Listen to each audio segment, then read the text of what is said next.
ఏమొస్తాయి దావీదు? మైక్ తీసుకొని చెప్పు. దావీదు అన్న చెప్తాడు. ఒకవేళ రాస్తే ఏం రాస్తాడో చూద్దాం. అసలు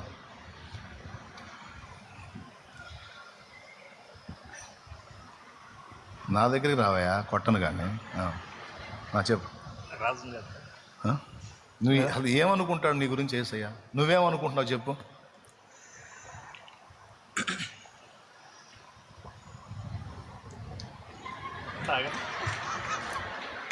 నన్నేంది ఇట్టు బలి చేశాడు అనుకుంటున్నాడు ఆయన. ఏమనుకోవట్లేదా నీ గురించి? ఏమనుకుంటాడో చెప్పు. రాజుని చేయాలనుకుంటున్నాడు. రాజుని చేయాలన్నా? రాజు కావాలనే. ఓకే సరే, కానీ రాజు అనేకులకు ఆశీర్వాదకరం చేయాలనుకుంటున్నాడు. అనుకుంటాడా? అంతేగాని అనేకులకు శాపంగా చేయాలని అనుకోడుగా. అనుకోడు. ఆశీర్వాదకరంగా అంటే నీ వల్ల ఇతరులు కూడా దీవించబడే స్థాయిలో నువ్వు ఉండాలని, ఇతరులకు కూడా ఆశీర్వాదకరంగా నువ్వు ఉండాలని అనుకుంటాడా? అవునండి. రైట్. రెండు ఇంకా అనేకులకి మాదిరిగా కూడా ఉంచాలి అని అనుకుంటాడు. మా అబ్బాయి అనేకులకు మాదిరిగా ఉండాలి. రైట్, మంచిదే. అనేకులను వెలిగించటకు దేవుని ప్రేమను బట్టి ఇతరులను కూడా ఆయన వెలుగు ద్వారా నింపబడి ఇతరులను కూడా వెలిగించాలని కోరుకుంటాడు. మా వాడు అనేకుల్ని వెలిగించేవాడు కావాలి. అబ్బోయి బాగానే ఉంది, వైనంగానే ఉన్నాయి అన్నీ.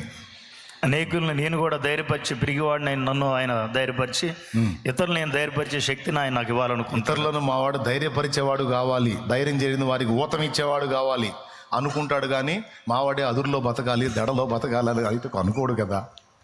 అనుకుంటాడా?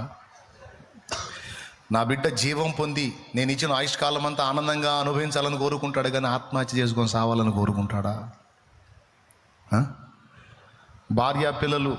భార్య ద్రాక్షవల్లి వలె, పిల్లలు భోజనపు బల్ల చుట్టూ ఒలీవ మొక్కల వలె ఉండాలని కోరుకుంటాడు, కానీ కొల్ల సొమ్ముగా అప్పగింపబడాలని కోరుకుంటాడా?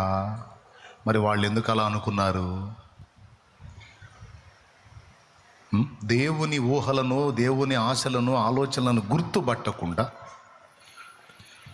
దేవుని మీద రివర్స్ అయ్యి ఏమన్నదో తెలుసా? అక్కడ మన కొరకు ఒక నాయకుని ఏర్పరచుకొని మళ్ళా మనం లోకంలోనికి వెళ్ళిపోదాం, ఐగుప్తులోకి పోదాం అనుకున్నారట. అంటే దేవుడు మనల్ని అన్యాయం చేయడానికి తెచ్చాడు, నాశనం చేయడానికి తెచ్చాడు, మన భార్యల్ని పరులకు అప్పచెప్పడానికి తెచ్చాడు, మన పిల్లల్ని కొల్ల సొమ్ముగా ఇవ్వడానికి తెచ్చాడు, మనల్ని కత్తివాత చేత చంపడానికి తెచ్చాడు. టోటల్గా మన దేవుడే తేడా. మనకు లోకమే కరెక్టు, పాపమే కరెక్టు, ఐగుప్తు బానిస బతుకే కరెక్టు. వాడు తిండి ఇవ్వకుండా పిల్లల్ని చావగొడతా కొరడా తీసుకొని బాది పని చేపిస్తుంటే అదే కరెక్టు.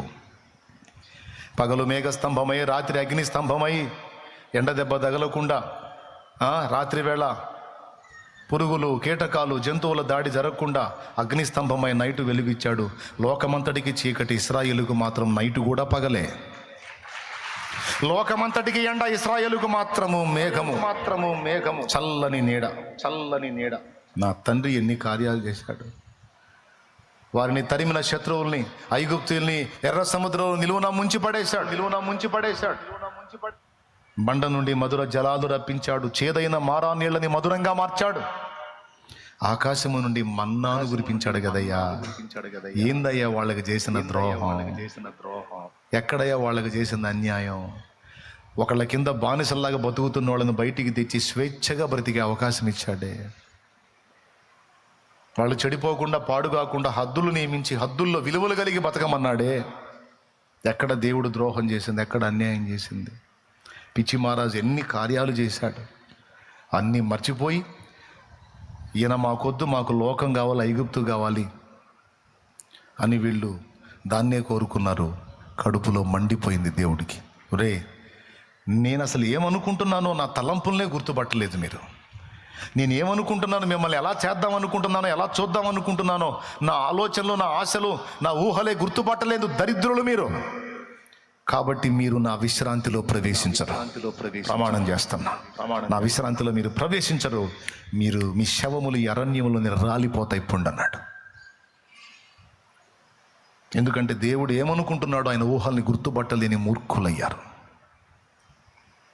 ఫలితంగా ఇద్దరు తప్ప 6 లక్షల కాల్బలం అన్న మేము మొత్తం అరణ్యంలో రాలిపోయారు. 40 ఏళ్ల జర్నీ అయిపోయింది. వాళ్ళ శవాలన్నీ అరణ్యంలో రాలిందాక అరణ్యంలోనే దిప్పాడు వాళ్ళని 40 ఏళ్ళు. మా పిల్లలు కొల్లపోవుదరని మీరు చెప్పారు కదా, కొల్లపోవటం కాదు, మీ పిల్లలకు దాన్ని స్వాధీనపరుస్తానని తండ్రుల అరణ్యంలో రాలగొట్టి పిల్లల్ని వాగ్దత్త దేశమునకు చేర్చాడు. బిడ్డలారా, దేవుణ్ణి బాధ పెట్టకూడదు, దేవుణ్ణి దుఃఖపరచకూడదు, దేవుని గురించి పొరపాటుగా ఆలోచించకూడదు. దేవుడు నీకు నాకు మనకి కొన్ని పరిస్థితులను రానిస్తే వాటి వెనక ఆయన ప్రణాళిక ఉంటుంది, ఉద్దేశం ఉంటుంది, మనకు నేర్పే విద్య ఉంటుంది, ట్రైనింగ్ ఉంటుంది, మనల్ని ప్రక్షాళన చేయటం ఉంటుంది, మనలో ఎగస్టాలను తొలగించడం ఉంటుంది. మనకి ఏదైనా ఒక అనుభవాన్ని రానిచ్చాడు, ఒక శ్రమను, సమస్యను, బాధను, వ్యాధిని, శోధనను, కష్టాన్ని రానిచ్చాడు, కొన్ని మాటలు మనల్ని తగలనిచ్చాడు అంటే దాని వెనక కారణాలు ఉంటాయి. మనల్ని హెచ్చించడానికి కావచ్చు, లేదా మనల్ని దీనులు చేయడానికి కావచ్చు, మనలో ఉన్న ఎగస్టాలని ప్రక్షాళన చేయడానికి కావచ్చు. అనేక కారణాలను బట్టి కొన్ని పరిస్థితులు మన జీవితంలో దేవుడు అనుమతిస్తాడు. గుర్తుపెట్టుకో, దేవుడు అన్యాయస్తుడు కాడు, ఆయన నిన్ను ప్రేమిస్తున్నాడు.